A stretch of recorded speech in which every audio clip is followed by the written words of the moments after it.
Welcome to Sunday's morning session for May 17, 2022. We definitely having some gap ups this morning. Looking like everything's looking really green, but I still expect some downside for this month. But if you're taking advantage of small term, strategy, short term day trades, 1 day swings, you're making a couple dollars here and there. You really just don't want to, be too aggressive in this uncertain market. But overall, we are looking green starting off the day. Don't know how long this is going to last, but hopefully give us a nice little move for today, man, for sure. SPY, we was waiting to get above that fold 5. We have fold 6 right now. Looking like you got to get above fold 8 for that continuation. But fold 5, around that fold 3, fold 4 area yesterday was resistance. And then, this morning we had a nice gap up. So let's see how it plays out for today. If we get a move towards 410, that'll be great. A lot of people, above fold 8, we more likely get that 410 move. But again, when we're just doing the same thing over and over and being consistent at it, this is what we get. And this is why back here, I'm circling, I'm doing all these circles. I'm showing you consolidations. I'm showing you consolidation here because when the stock is doing the same thing again, I want to make sure my technical analysis before is true, right? So this is a multiple top area back of last week. And then, we had that full downside about 285, and then we came right back to that multiple top area and just tested it 3-4 different times. And then we had consolidation and just a lot of, a lot of good stuff, right? We talked about it last week also. Whenever you see a stock hit bottom and you see any type of strong move, like on Friday, it was a super strong move right back towards the resistance. And this is charting for people that's new. Whenever you see that super strong move back to a resistance, the consolidation is going to kick in because the RSI is too high. So once that consolidation kick in, the move is already showed itself to be bullish on a short-term time frame. So it's already showed itself to be bullish. Then the consolidation showed us that it's holding at 398. And then it had a gap up this morning. So it tested the 402 yesterday. Now, it did that, first thing in the morning, had a nice little, I have a short-term resistance in between here from 398 to 401. But my hard resistance is the basically 403. That's my hard resistance. Once the stock price broke above 401, we tested that hard resistance here, and this was in the afternoon, failed, and then they came back down to about 400 for the rest of the afternoon, all the way to after hours. Then first thing this morning, you get the gap up, seemingly holding the gap up right now. Until we won't know nothing until we break back down below fold 2. But until then, let's see if we can get above the fold 805 for that target, which is the short-term target is 410. I'd rather keep it short-term because if I be like, man, it's going to 420, and then you get into SPY without knowing what expiration date to get into, how much time you're going to have on the contract, you're going to be, a little bit too aggressive. And then, if it fails at 410, your 420 going to die. And then you're going to be looking crazy. But keep it tight. Look at 410 to 413 calls, nothing too super heavy. Make sure the price range is nice. And you got to look for that above 408.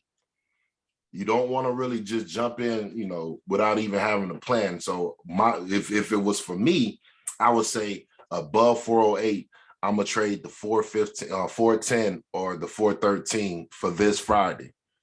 And I know it's going to be expensive, but still, that will be my plan for either a day trade or a quick swing if it does break above 408 and hold above 408. But overall, gap ups is scary. There was a gap up here last week from Thursday to Friday. Now it's a gap up here. So again, this month, what we want to see is a long-term consolidation, or we want to see some type of resistance back down to at least 392. That's what we really want to see going into June so we can be able to get in at the best prices. Now, I mean, right now, it's not a bad price, but I want to be able to get in at the best prices. So if it come at the 385, that's golden. That's money for me. If it come to 392, that's golden for me. I'm going July 430, 420 calls, and just be super safe, knowing that, more than likely June will be extremely bullish, and hopefully we'll be able to take advantage of the market of that first of the month vibes. Y'all remember, first of the month vibes is real. So when that first of the month come around, just like how we get paid on the first of the month, people spend money, big money get paid first of the month. So they spend money. So let's see what happens. I'm not extremely aggressive right now. I'm playing it by ear, but we do got some good calls out there. We had a great Sunday session where we had some nice opportunity for setups. So let's go over a few. Carnival Cruise Line, I know that's, travel is a big topic going into this year. I believe travel is going to have a nice year. We're still at the discounted prices between $13 and $14 for whole share. Again, if you look on the monthly time frame or the weekly, these prices hasn't been down this low since pandemic. This was their consolidation area during the pandemic. So from all the way from June all the way till November of 2020, that was the area they was playing with between $13 and $17. So now I'm looking at that area again for opportunity. I told you guys the $17 calls all the way to about July is pretty cheap. $20 cost of the July is pretty cheap. My target is $25 by the end of the year. But we do have to stick to our rules. $13 to $17 is the zone the zone that we're trading off of on the monthly. We have to get above $14.90. If we get up to $14.90 and don't hold, look for your entry at $13.11. That'll be a great entry for either, $17 calls for September or July. But go as long as possible so we can, if it does have a great earnings in July, that's what I'm trading off of, knowing that the summer is coming around, knowing that cruise lines are getting booked, knowing that, everything's starting to pick up a little bit because of the COVID slowdown. That's what I'm banking on. I'm gonna bank on $13 entry, pushing it up towards 17. And when the earnings come around, if they have an amazing earnings, we make it that run up to 21. And guess what? We're going to be in the $17 calls during that time. So that's my mind frame around it, because I really want to be able to take advantage of the bottom and just make money on the top. The July 6th is their earnings. And you can see that their July 15 expiration dates. 1750 calls, $17 call, or 1750 and $20 calls is not that bad. You feel what I'm saying? So that gives you a lot of time. You see a lot of value coming in on the $17 call, $25 calls for June. But look, July, we're trying to push that all the way out to July, because I want to see what the earnings look like for the summer and be able to take advantage of that. So if you guys in the Carnival Cruise Line whole shares, $13, $14, cool. Make sure you have the long-term strategy plan based on your whole shares, which means if this goes from $13 to $26 and you're in that 13, that's 100% gain. I always suggest people to take off 75% of their initial investment, leave 25% in there, and just in case it continuate. But overall, the resistance is at around $30. You feel what I'm saying, on the monthly. So, if it goes up to $25 and you're in that 13, please, start taking some of that money off the table, because we don't know what's going to happen when it get to 30. It may come all the way back down to $20 and $17. I want you to be able to take your money off, and then don't be mad if it does break above 30. Just be like, okay, I got 25% left. Let's see what happens, how it performs above 30. And then once it finds its consistency, consolidation on a long scale, it might be between 25 and 30. You'll be able to make a decision on another investment. But for now, $13 is the bottom for Carnival Cruise Line. Not trying to linger on this for too long, but I believe that travel is going to go crazy this year, and we're getting big discounts. If it ain't this year, it's going to be next year, and these $13 price ranges is not going to last long. So let's see how that go, man, for sure. Speaking of travel, we talked about Boeing. On Sunday session, we said we want Boeing to get above 131. That's keeping it simple. You feel what I'm saying? We're not trying to, be super aggressive. We've seen that Boeing bottom was $120. I got my support at 122.87.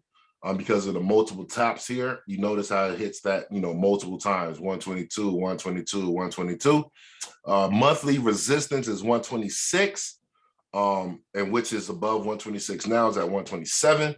Small little gaps. Everything got a gap. So you got to be, prepared for that, and just in case it come back down to 124. But for these prices of beef for Boeing is extremely cheap. Boeing is a long-term stock. Finding it at 120 or $90 is amazing. I know it came down to as low as $90 during the pandemic, and then it ran up to as high as 270. So, right now we're right in that, discounted range still. 131 has to break before it runs up to at least 140. So if you're patient, you'll wait for that break above 131, or you'll wait for it to come back down between 122 and 124. And then I'll give you a little bit of discount on those contracts. So when you see it break above 131, you'll be like, okay, look, I got the 130 call at 122 leading towards June. Now we need to go towards June. We need to go towards July on these expiration dates and make sure your prices is good. But if you do see it bounce off the 122 again, if this is our long-term consolidation area between 122 and 131, that's great. Because if it does break above the 131, we know we got another move coming towards the 140, and we'll be able to be in at a cheap price.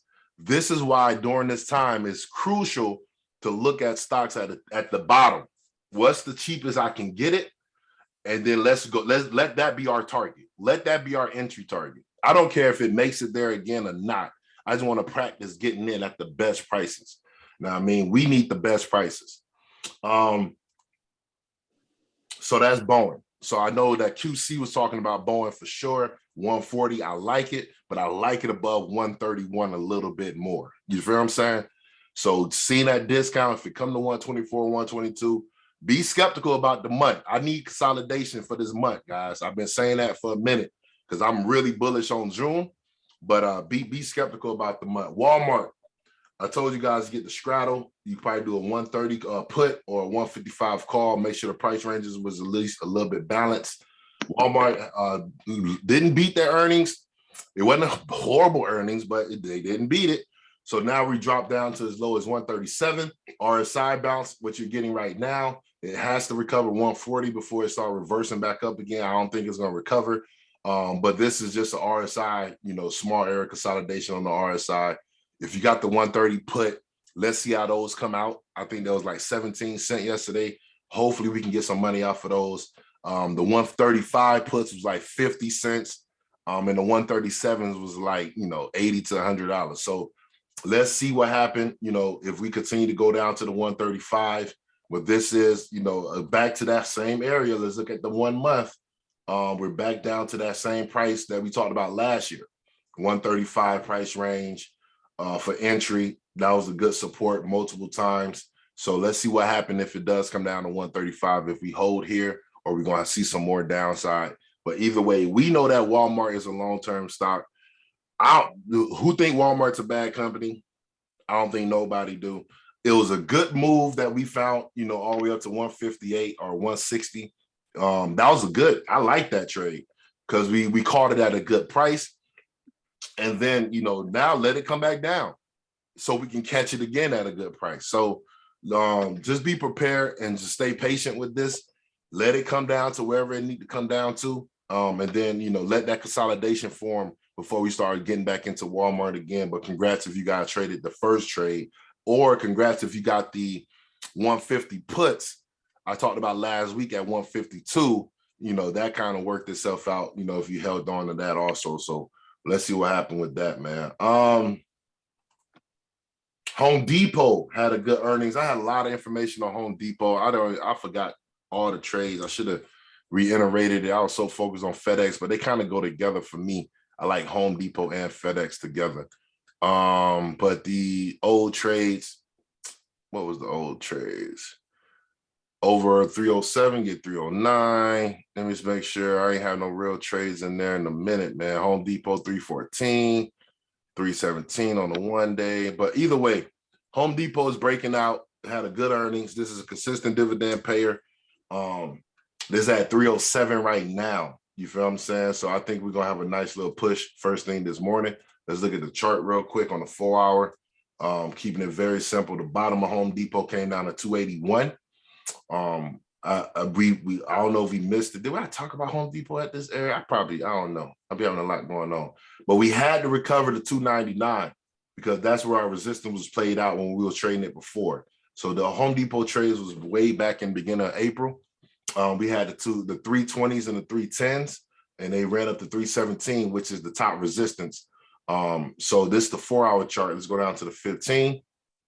You'll see the big spike come in on the 15, breaking both downtrends. Well, this is one of the main downtrends here is above the 307 now. We have to break above 309. The same levels don't change. Know what I mean? So we got to get above 309 to retest that 317. 317 is the resistance. That's the ultimate break area before we get down to the 326 move. But let's see what happens. Just because, you get that nice little earnings move doesn't mean it's going to continue. This can go up here to 317 again and get stopped and them puts start coming in. So don't be extremely aggressive on Home Depot now. Now is not the time to start running and grabbing your stuff, right? Now is the time to start waiting for these resistances to break, start waiting for these support retests, and then start planning from there. Now, I really want people to be a lot more patient. It's a green day today. It was a red day yesterday. So I want people to be real patient and understand what's going on in the market. We had a long period of consolidation yesterday. Now we've seen some gap ups today. This ain't the time to really run into the market and be like, let me hurry up and buy. This is the time to be patient. We know the first 30 minutes are going to be volatile. We may see some downside to them supports. And if we hold at those supports, then we can start making decisions on what we should do. You know what I mean? So please be patient. If you guys are into anything, please be patient. I'm trying to reiterate that. Facebook. I really like Facebook after that gap down. I told you guys that the only thing that was scaring me all last week, I was saying, the only thing scaring me is this gap down to 185. You see how the gap got filled and we reversed right back up and we're knocking at the door of that 204.42. We have to get above that 204.42.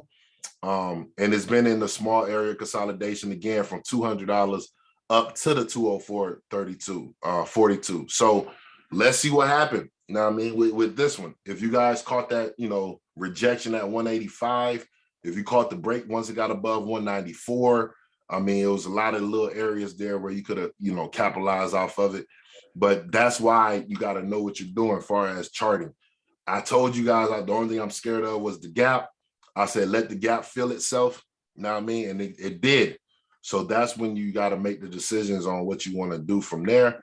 And now we're looking like, Walmart didn't have a bad earnings, but I told you guys, man, my ultimate target, not Walmart, Facebook didn't have a bad earnings 2 weeks ago, but I told you my ultimate target was 245.34. We're right, we're trying to pick up a new trend. We're trying to pick up a new uptrend. Of course, we got to break above 223. And then above that, we got the 237, 236. But that ultimate area to break is 245. Once we get above 245, a lot of things are going to probably happen. And there's a lot of big things going to probably happen. So even if I wait for that 245 for the next 6 months, that's my ultimate target for them, period. You know what I mean? So let's see what happened at this 204. Let's see, if it comes back down to 200 or if it break back below, that area. Let's see what happened. Let's see what happened, man. But finding it at 185 was extremely discounted, gap fill area. And capitalizing off of it is very important. So let's see what happened with that for sure. MRK. I told you guys MRK was going to have a breakout eventually. And it's not, and their breakout is not going to be huge. It was only 2% yesterday.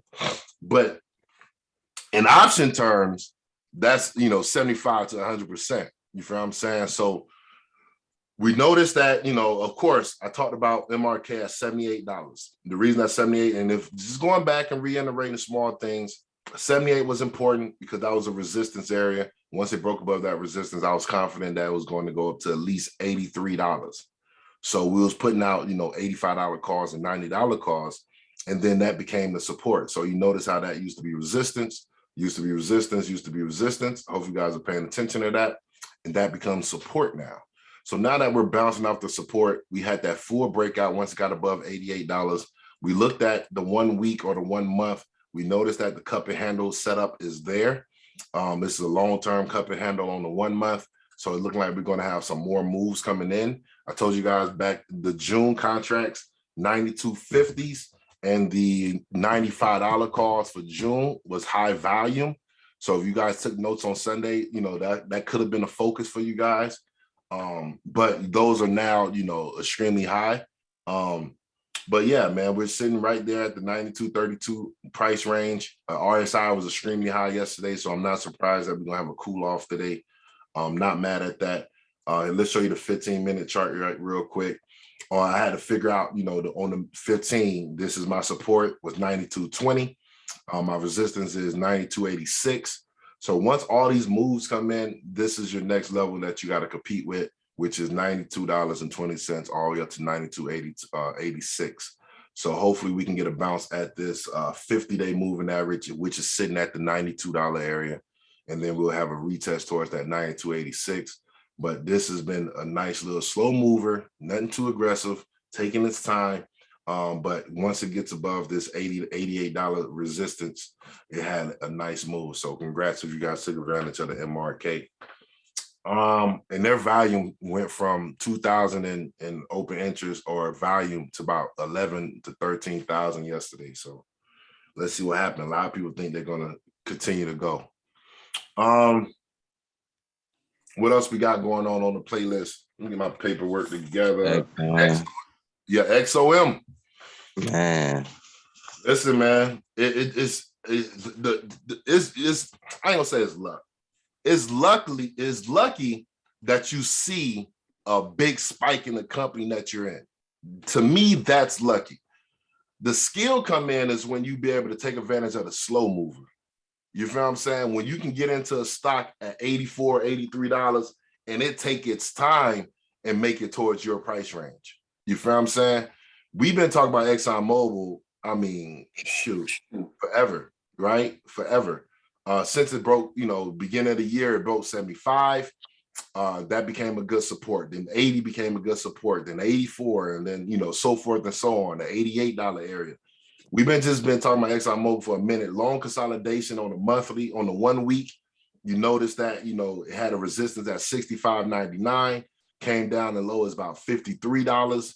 And then, it's just the same things over and over. Moving averages is crossing here. On the big spike, you see the 50-day moving average is crossing the 200-day moving average, golden cross. You see the 50 crossing the 300-day moving average, golden cross. You see the 8-day crossing. So what I'm trying to get to is just sitting back, waiting, no matter what happened in the short term, no matter what happened in the 1 day, what you're paying attention to is the overall scale of things. The overall scale of things has had oil bullish since 2020. You feel me? Until that changes, it ain't nothing else for me to do. This is the pandemic price, 2020. This is when I was yelling about Valero, because I feel like Valero was a better, stock to hold. It went from about $45, $50, and you see Valero's at $130. That's a reason, and they paid, quarterly dividends.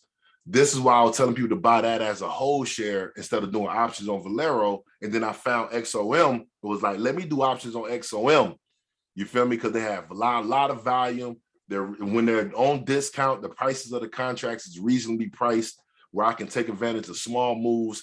So that's been my baby for the whole time, and my whole share has been Valero. So now we're, looking at the 1 day, we got 3 kings set up. You feel what I'm saying?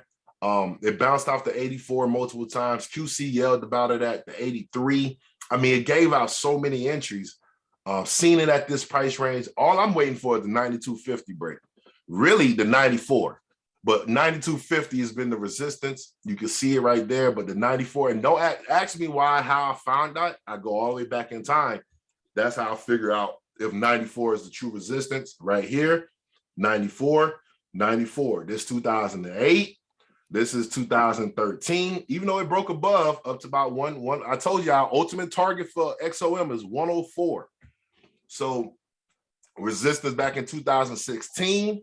You feel me? Since 2016, XOM has been on a downtrend. Really, at the peak at 2014, but let's call it 16.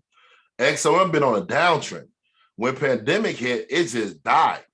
for people not to be thinking about oil stocks during the pandemic is weird to me. Just because I was already thinking about it like, dude, they pay the most dividend. This is easy money just to hold on to it. So now we're knocking at the door.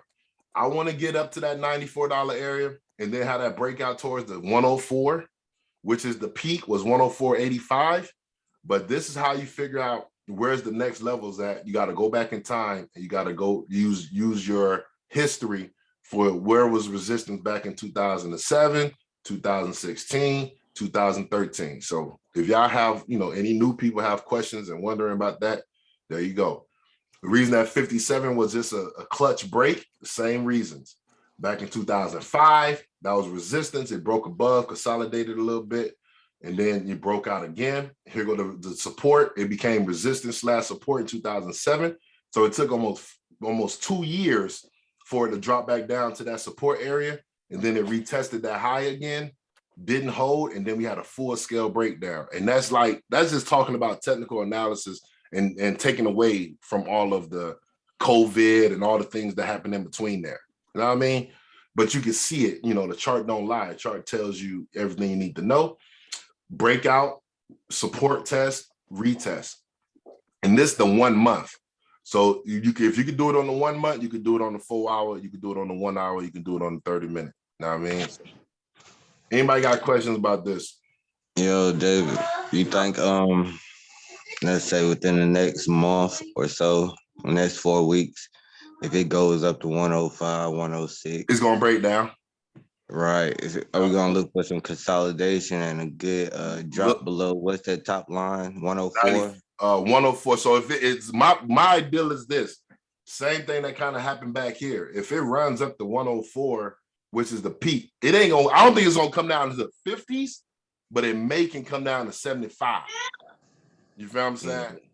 After it retests that high. Now, if it don't come to 75 and consolidate between 84 and 94 or 88 and 94, that's cool too. You feel what I'm saying? But it's going to be interesting to see what oil does once it goes to their all-time high. That's what we're seeing. Like oil is reaching their all-time high. Know what I mean? Right. So I'm interested to see what happens once it start hitting their peak. Are people going to take profits that got in at 30? Warren Buffett was talking about he bought an oil company around this same area. You feel me? 2020. He bought D. That's Domain. He bought Domain during this same time. So, and then he just got into Oxy. So it's a reason why he's aggressive on oil right now. And a lot of reasons, his dividends be like 20 million a year. Like people don't really Warren Buffett dividends alone be like 20 million a year. It's crazy. Probably more than that. But I wouldn't doubt it. Either way, it's interesting to see what happens when this is, starting to peak out. Are we gonna have a continuation? Usually the stock market has higher highs. So if it start breaking above 104, man, we may be in no man's land and we may have a run up just like tech ran up and then, 120s and stuff. But all you gotta do is when that time start happening, look at your RSI on the 1 week and the 1 month. If that RSI is extremely high on those bigger time frames, it's going to drop in years. It's going like the same thing happened here. It took almost 2 years to get back to 57. It went from 2008 peak 94, then it dropped to 2010 July. It hit the bottom at 57. Look for that type of move. You feel me? It's going to take a couple of years to kind of get back down. Right. I'm thinking about, election year, watching this news on Russia and stuff. Yeah. Next just staying on top of it. Ain't it? What year is this? 2022, yeah. Yeah, I think we got some elections this year too for the governors and Senate seats and all that. I think that's coming up this year. But at the end of the day, 2023. 2023. They try to plan and start making stuff look good before the election. Right. So, they could be like, oh, the Democrats lowered the prices of gas or blah, blah, blah. Right, for sure. But at the end of the day, I'm interested to see, man. I really believe that, XOM is still bullish. You can see they had 1, 2, 3, 4, 5. That's 5, almost 6. Let's call it 6. 6 green months. For the last 6 months, XOM been doing amazing. No matter what we've seen, That's why I be telling y'all, man, them short-term time frames are gonna scare y'all.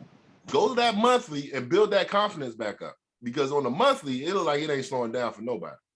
Yeah, I don't see no signs of reversal. I don't see no signs of reversal. I see no downside. I feel like it's gonna go up to 94, probably this month, and then downside a little bit in July. But let's see what happens. It's either, let's see. Interesting to see, though. Definitely interesting.